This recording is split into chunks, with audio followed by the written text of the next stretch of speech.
हमारे संविधान निर्माता 1935 का जो रिपोर्ट है उसमें भी जो है इस चीज की चर्चा है कि जब मेरा संविधान जो कॉन्स्टिट्यूएंट असेंबली जो हुआ जो बना था संविधान का निर्माण करने के लिए उसमें भी बाबा भीमराव अंबेडकर ने यूनिफॉर्म सिविल कोड को वांछनीय बताया था। अगर आप आसान शब्द में इसे बता सकें इसको मैंने it has to be included in the constitution. तो लॉ के पहले कस्टम था, तो कस्टम को ही लॉ में कन्वर्ट कर दिया गया।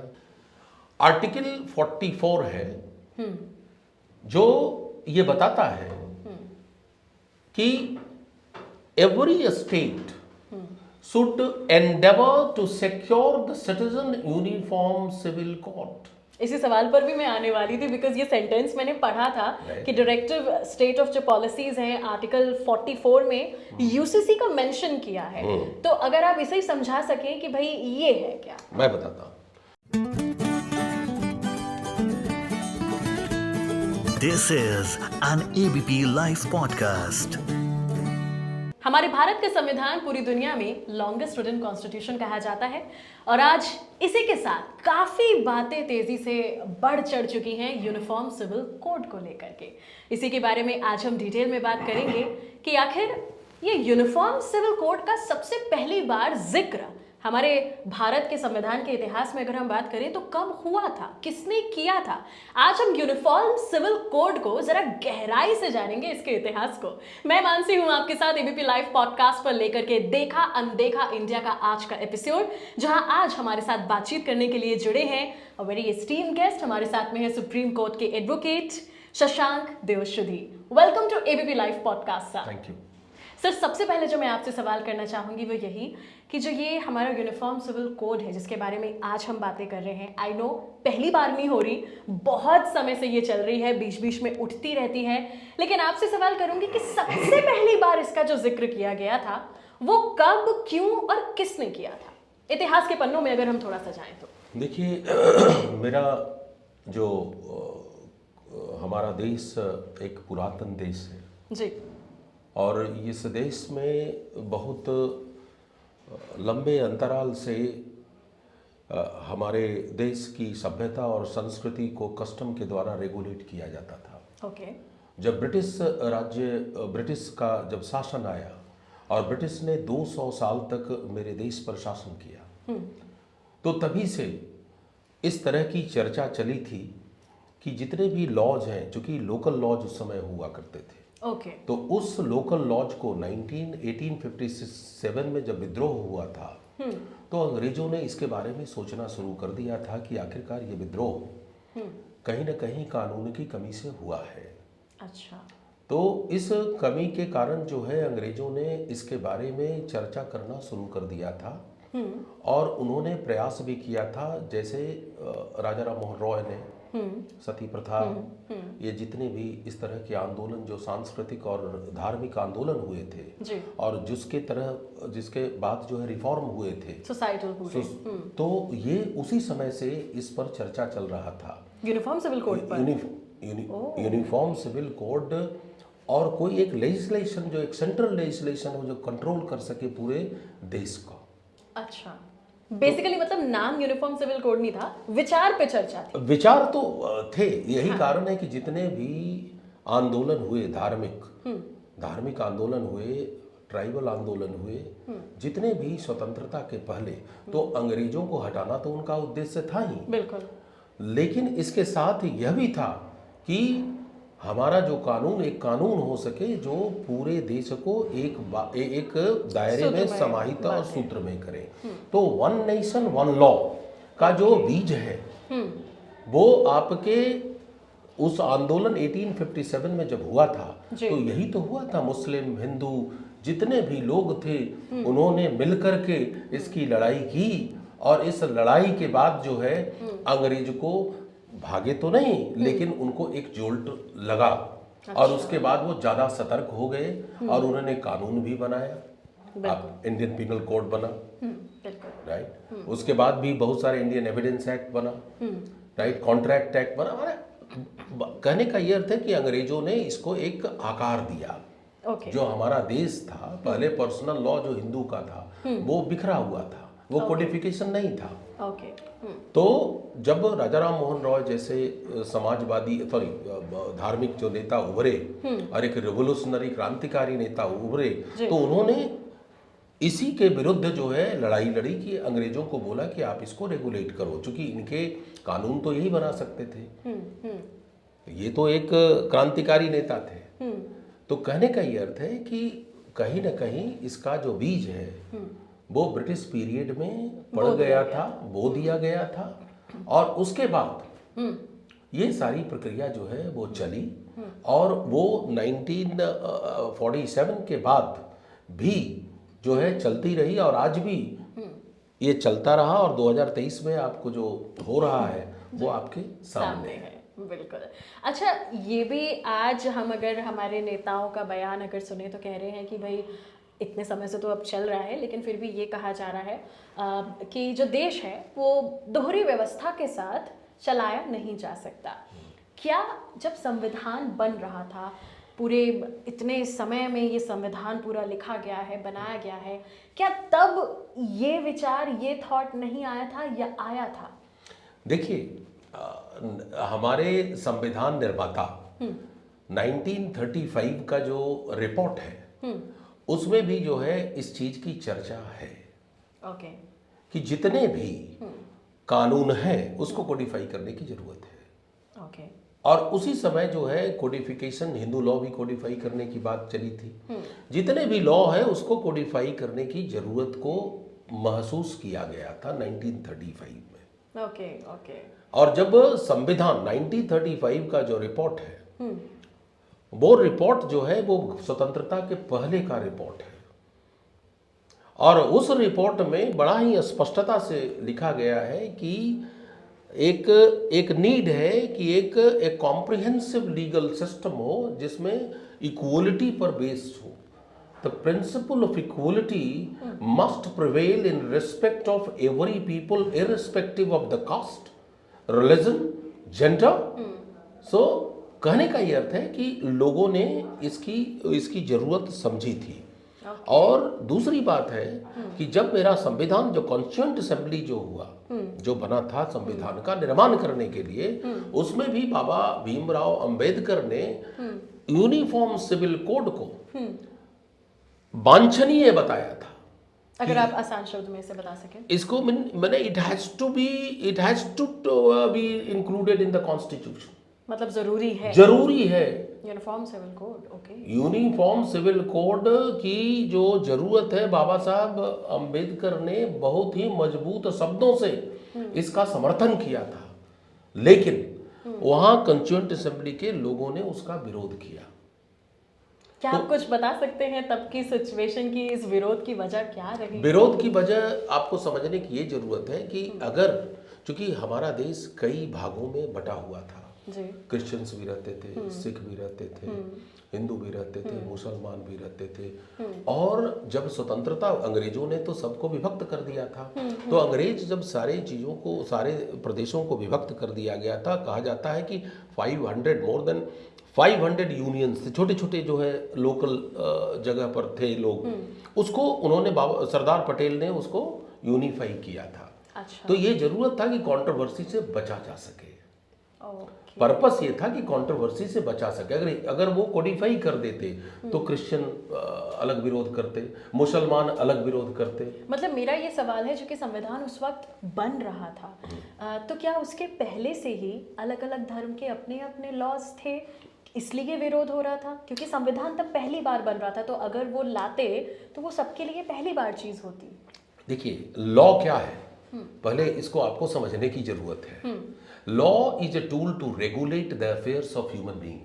यस। लॉ तो यही है ना, कि आपको जो है रेगुलेट करे जी। जो सोसाइटी और कानून के बीच जो मतभेद है उसको जो है लॉ जो है वो रेगुलेट करके उसको ब्रिज करे। लॉ का तो यही मतलब है ना। हाँ, exactly। तो लॉ के पहले कस्टम था, तो कस्टम को ही लॉ में कन्वर्ट कर दिया गया। अच्छा। जैसे हिंदू लॉ में मिताक्षरा और दाय भाग, हाँ, हाँ। एक जो है वो एक सिस्टम ऑफ जो है ना वो एक मैरिज और हिंदू का लॉ है जो पर्सनल लॉ को कोडिफाई करता है, पर्सनल लॉ को बताता है। दायभागर मिताक्षरास स्कूल ऑफ थॉट बोलते हैं उसको। ओके। तो that is not a law, it was a school of thought, जिसको लॉ में कन्वर्ट कर दिया गया। ओके। तो स्कूल ऑफ थॉट जो है वही कन्वर्जन हो गया लॉ में।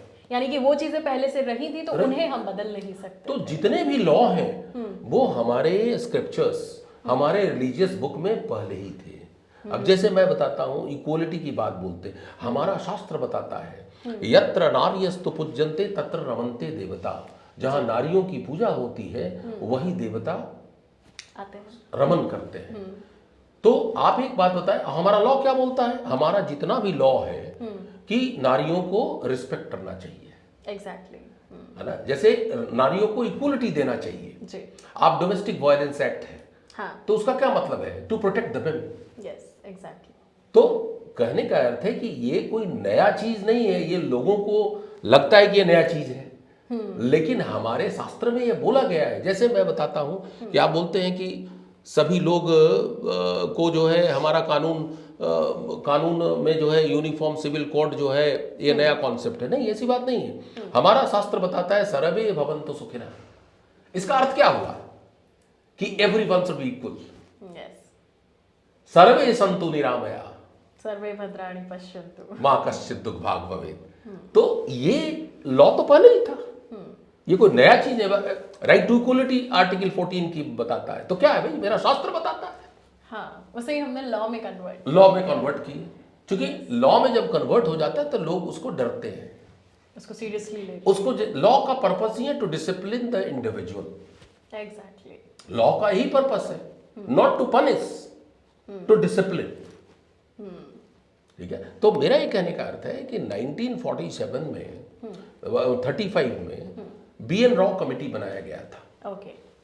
उसके तहत जो है जितने भी लॉ जो फ्रेगमेंटेड है उसको कोडिफाई करने की जरूरत जो है महसूस की। उसी समय हिंदू लॉ के विषय में भी मजबूती से जो है सोचा गया जी।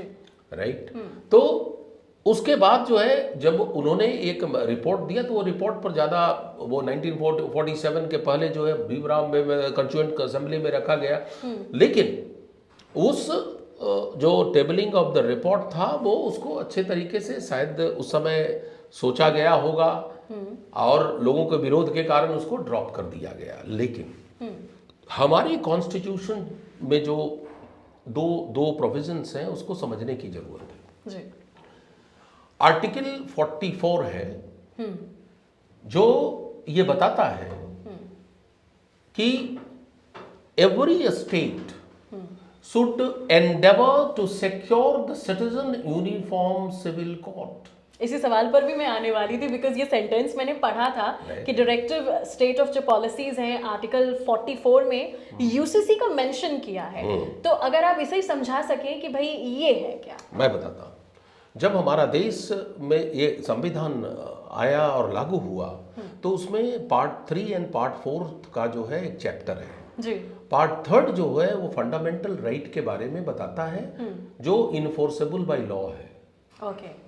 और पार्ट 4 जो है वो डायरेक्टिव प्रिंसिपल है जिसको नीति निर्देशक तत्व बोलते हैं। ओके। वो नॉन इन्फोर्सेबल है, मतलब इच्छा पर है वो। ये हिंदी में इसको बोल सकते हैं कि नियामक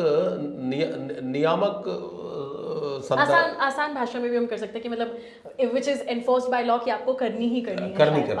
और डायरेक्टिव स्टेट ऑफ पॉलिसीज जो आपके माने आपको करनी तो है, मॉरल है वो, लेकिन उसमें जो है शुड का अप्रोच आ जाता है। जी। Right. It's your moral duty कि भैया आप इसको आप इग्नोर नहीं कर सकते हैं। क्योंकि आर्टिकल 37 ये बोलता है कि directive principle cannot be enforced by the court. Problem fundamental right जो है कि you can go to the court for enforcement of your rights. Directive principles पे नहीं बोल सकते, लेकिन प्रिंसिपल्स जो है वो आप इन्फोर्स नहीं कर सकते हैं। तो कहने का ये अर्थ है कि अब देखिए यहाँ पर एक डायक्टोमी है कि on one hand you are saying that the state shall endeavor to secure the right uniform civil code. code right in the future directive principles में उन्होंने शामिल किया है and at the same time They are article 37 says it is not enforceable by By law. फिर contradictory पूरा। फिर मैं बताता हूँ, अब आर्टिकल आ जाइए 15 में, सबको फ्रीडम ऑफ रिलीजन है, यस एग्जैक्टली, फ्रीडम माने डिस्क्रिमिनेशन है, डिस्क्रिमिनेशन एक्सप्लॉइटेशन से आपको जो है एक्सप्लॉइट नहीं किसी का कर सकते हैं। अब आर्टिकल 25 में जो राइट टू फ्रीडम है रिलीजन, तो जब रिलीजन का फ्रीडम है देन यूनिफॉर्म सिविल कोड में फिर बाधा आती है। ओके, जब आपको हमको फ्रीडम दिए हैं तो आप किस तरह से यूनिफॉर्मिटी की बात करते हैं? मेरा धर्म अलग है, मेरा पर्सनल लॉ अलग है, आपका धर्म अलग है, तो इस प्रकार कानून में कुछ दाव पेच हैं। जब आप एक बार बोलते हो चलो नीति निर्देशक तत्व ही है, आपको एक प्रिंसिपल, संविधान क्या है आपको समझने की जरूरत है। संविधान is a body of laws, right?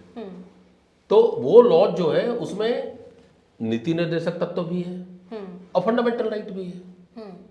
ठीक है, आपने लिख दिया, बट आपको ये भी समझे सुप्रीम कोर्ट ने कई अपने जजमेंट में, जैसे बहुत सारे जजमेंट में ये बताया है कि दो directive principle is not enforceable by the law but it can be linked with the fundamental rights, okay, and then it can be enforced. कोई अगर एक एग्जांपल बताएं कैसे? जैसे मैं बताता हूं, जैसे आप राइट टू हेल्थ है, ओके, ठीक है, right to health is a fundamental right, absolutely, but you cannot demand in each and every circumstances that you are entitled to get a treatment yes, in the hospital even though hospital are full। जिसकी बात भी शायद राजस्थान में उठी भी थी। देखिए resources limited है स्टेट के। यस, अब राइट टू एजुकेशन देख लो आप, कितने प्राइवेट इंस्टीट्यूशन चल रहे हैं। राइट टू एजुकेशन तो है आपका फंडामेंटल राइट है, why the state is not enforcing? Because इनके पास पैसे नहीं है, इनके पास रिसोर्सेज नहीं है। सरकारी नौकरी कितने हैं, इनको तो देना, एम्प्लॉयमेंट देना is fundamental right. I have right to life under article 21 of the constitution. कितने लोगों को सरकार दे रही है? तो मैंने fundamental right are being violated yes, because resources are limited. So यानी आपके कहने के हिसाब से कॉन्ट्रडिक्शंस हैं। कॉन्ट्रडिक्शन तो रहेगा, 140 बिलियन पॉपुलेशन है। एग्जैक्टली, अगर कॉन्ट्रडिक्शन है तो संविधान चल रहा है, अगर कॉन्ट्रडिक्शन ही नहीं तो पार्लियामेंट की जरूरत क्या है? एग्जैक्टली, पार्लियामेंट तो कॉन्ट्रडिक्शन को डिस्कस करने के लिए बना, और क्या करता है पार्लियामेंट? बताया, लोगों के लिए कानून बनाता है। हाँ, और जो इसके नई अलावा चीजें कॉन्ट्रडिक्शंस निकल कर आते हैं। पार्लियामेंट देखिए, प्रजातंत्र का देखिए ना, प्रजातंत्र में हम पार्लियामेंट केवल ये जितने भी प्रतिनिधि हैं, जनप्रतिनिधि, उनको कानून बनाने के लिए इतने पैसे खर्च होते हैं। ये तो समझने की बात है भाई जी। तो कहने का ये अर्थ है, मेरा मतलब ये है कि देखिए हर लॉ का मतलब और पर्पस होता है। संविधान, हमारा संविधान बहुत अच्छा संविधान है, नो डाउट अबाउट इट, और हमारा संविधान 75 सालों से अगर ये देश चल रहा है तो इसकी मजबूती है, इसमें किसी भी तरह की किसी को भी शंका नहीं होनी चाहिए जी, बिल्कुल। तो लेकिन कुछ ऐसे डिसीजंस हैं जैसे यूनिफॉर्म सिविल कोड है, उसमें आपको यूनिलैटरल अप्रोच जो है सुप्रीम आपको नहीं अपनाना है। सुप्रीम कोर्ट कहने का अर्थ, सुप्रीम कोर्ट अगर बोलता है अगर सरकार को, तो it is not mandatory, because सरकार तो चलाता कौन करता है? लेजिस्लेचर चलाता है। तो सुप्रीम कोर्ट जुडिशियल जजमेंट देता है जी, और पार्लियामेंट क्या देता है? Legislative judgment, and both should not conflict, right? But every legislative judgment will be tested by judicial judgment, because कोई भी लॉ बनता है तो वो लॉ जो है कोर्ट से उसको टेस्ट होता है। तो मेरा ये कहने का अर्थ है कि देखिए यूनिफॉर्म सिविल कोड एक बहुत अच्छा कानून हो सकता है इस देश में, और है भी। अगर हमसे पूछें तो मुझे कोई डाउट नहीं है कि सिंगल नेशन सिंगल लॉ, इसमें किसी भी तरह का कोई भी चीज नहीं होना चाहिए, क्योंकि आप criminal law uniform civil code है, contract law uniform civil code है, evidence act uniform civil code है, केवल जो है पर्सनल लॉ जो है इसके एम्बिट में नहीं आता है। मुसलमानों के लिए अलग है, हिंदुओं के लिए अलग है, क्रिश्चियंस लोग के लिए अलग है, सिख का भी आएगा, जितने भी लोग हैं, जितने भी ट्राइबल जो भी है। तो अगर भारत देश में आप रहते हैं और जनगण मन अधिनायक जय है कि आप राष्ट्र गान गाते हैं, तो आपका ये उत्तरदायित्व तो है कि देश के कानून को फॉलो करना होगा। इसमें किसी भी तरह की किसी को संदेह नहीं होना चाहिए, क्योंकि यह देश जो है मूल्यों का देश है, डेमोक्रेटिक वैल्यूज का देश है, कल्चर का देश है। इस देश की सभ्यता संस्कृति आज का नहीं है, हजारों वर्षों से पुरातन, बहुत दिनों से ये देश रहा है और जीवित रहा है। इसलिए जीवित रहा है कि इसकी एक सांस्कृतिक पहचान है, एक धार्मिक पहचान है। तो यहाँ पर यूनिफॉर्म सिविल कोड को कंट्रोवर्शियल लोग बना रहे हैं। मुझे समझ में नहीं आता है कि अगर भारतीय संविधान को समझना है, अगर समझते हो कोई, तो उसके हर्ट में जाने की जरूरत है। इसी के साथ आखिरी सवाल जो मैं आपसे लूंगी वो यही कि हमने क्योंकि भारत के बारे में तो बात करी, लेकिन मैं दूसरे देशों के बारे में बात करना चाहूँगी कि क्या कोई ऐसे एग्जाम्पल्स आप आज हमारी ऑडियंस को बताना चाहेंगे जहाँ यूसीसी लागू हुआ, पहले जैसे हमारा भारत के जैसा ही हाल हो, जैसे हमारा संविधान अभी है वैसे ही वहाँ संविधान हो, लेकिन बाद में अगर यूसीसी लागू किया गया, अगर कोई ऐसे एग्जाम्पल्स? सबसे बड़ा उदाहरण तो आपको पाकिस्तान है जी, कि वहाँ शरिया लॉ चलता है। आपको दूर जाने की जरूरत ही नहीं है। पाकिस्तान, बांग्लादेश देखिए भाई, हमारा देश धर्मनिरपेक्ष है, बिल्कुल, पंथ निरपेक्ष है। लेकिन अब पाकिस्तान में जाएं तो पाकिस्तान में आपको यूनिफॉर्म सिविल कोड का सबसे अच्छा उदाहरण अगर हम देखें तो बगल से ही हम अगर सीख लें तो उससे बढ़िया चीज कोई यही नहीं है। जापान देखिए आप, ओके, देखिए देश में बहुत देशों में है यूनिफॉर्म सिविल कोड, ऐसी बात नहीं है कि नहीं है। और आप पाकिस्तान जब बना था तब बोला गया था कि सभी को राइट मिलेगा। आप देखिए वहां का प्रेसिडेंट हिंदू नहीं बन सकता है, आप देखिए ना, वहां का मेंबर ऑफ पार्लियामेंट तो बन सकते हैं लेकिन प्रेसिडेंट नहीं बन सकते हैं, प्राइम मिनिस्टर नहीं बन सकते हैं। तो आप बताइए इससे बड़ा जो है, माने वो लॉ पास कर दिया गया है जो मुसलमान होना जरूरी है, आपको मुस्लिम होना जरूरी है वहां के प्रेसिडेंट और प्राइम मिनिस्टर होने के लिए। लेकिन मेरा देश देखिए कितना जो है सद्भाव पर आधारित होता है। So what I am trying to say कि my country is a country of various religion, various thought process, and विरोध होना चाहिए, बट विरोध का एक आधार होना चाहिए। हाँ, बेसलेस ना, क्योंकि पर्सनल लॉ जब आ रहा है मुसलमानों के लिए और भी कम्युनिटीज के लिए, अगर एक में कोडिफाई हो जाएगा तो मुझे कोई तर्क दे दीजिए कि ये गलत होगा।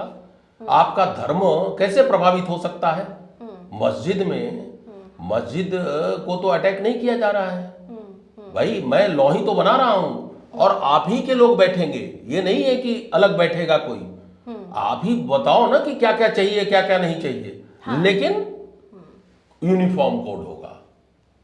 जैसे आप शाहबानो केस में जब इधर देखें, पोस्ट इंडिपेंडेंस में शाहबानो केस में इसकी चर्चा हुई, सुप्रीम कोर्ट ने बताया कि इसको पार्लियामेंट को सोचना चाहिए जी। शाहबानो केस में, ठीक है। उसके बाद सरला मुदगल केस आया, हाँ जी, ठीक है, कि भाई यूनिफॉर्म सिविल कोड की व्याख्या होनी चाहिए। उसके बाद ये लॉ कमीशन में जो है अभी रिसेंटली भेजा गया है 30 दिन में, जो है 22nd लॉ कमीशन में कि 30 दिन के अंदर वेरियस जो लोग सजेशन दीजिए।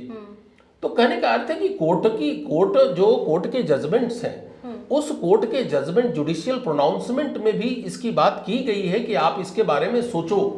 और यही कारण है कि केंद्र सरकार ने लॉ कमीशन 21 और 22 में जो है, चूंकि फैमिली कानून के बारे में लॉ कमीशन 21 में उसकी चर्चा हुई थी और उसके बाद जो है 22 में केंद्र ने इनसे अपना ओपिनियन मांगा है। एंड परसुएंट टू दैट दो law commission 22nd law commission है, वो लोगों से अपना व्यू उन्होंने मांगा है। Okay. तो कहने का ये अर्थ है कि इसमें एक कॉम्प्रिहेंसिव कंसेंसस अगर होता है, चूंकि लॉ कमीशन इन्वॉल्व है अब जी। और यही नहीं, सुप्रीम कोर्ट में भी जो है ये चैलेंज हुआ है, जी। ये चैलेंज हुआ है, सुप्रीम कोर्ट ने भी नोटिस किए हुए हैं। एग्जैक्टली। और सुप्रीम कोर्ट में भी इसकी सुनवाई चलेगी और गवर्नमेंट को एफिडेविट फाइल करना है।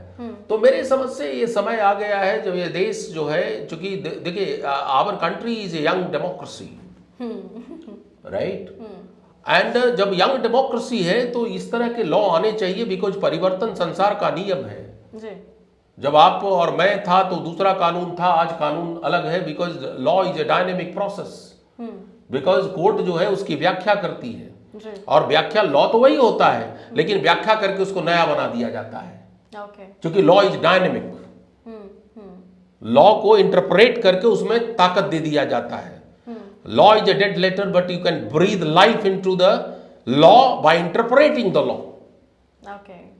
तो सुप्रीम कोर्ट बैठा हुआ है आपके राइट को प्रोटेक्ट करने के लिए, सुप्रीम कोर्ट पर भरोसा किया जाना चाहिए, क्योंकि हर पार्लियामेंट के लॉ को सुप्रीम कोर्ट में टेस्ट किया जाता है on the bedrock of constitutionality. If the law of the parliament is unconstitutional, it will be struck down. If it is enforceable by the law, it will be upheld. तो इसमें किसी भी तरह का मुझे नहीं लगता है कि कोई दिक्कत है, और होनी चाहिए। हमारा देश बढ़ रहा है, हर जगह प्रगति हो रहा है, एक बड़ा सम्मान हो रहा है पूरे वर्ल्ड में, तो एक नया चीज होना चाहिए और किसी को इसमें विरोध करने की जरूरत नहीं है। पहले देखे तो टेस्ट करके, अगर होता है, अगर गलत होता है तो आप उसको चैलेंज करो, कोर्ट आपका बैठा हुआ है, because the court is a holder of your rights. जी, आप चैलेंज कर सकते no law is permanent, yes exactly, right. अगर आप समझते हैं कि नहीं हमको फिट नहीं हो रहा है, you go to the court are open.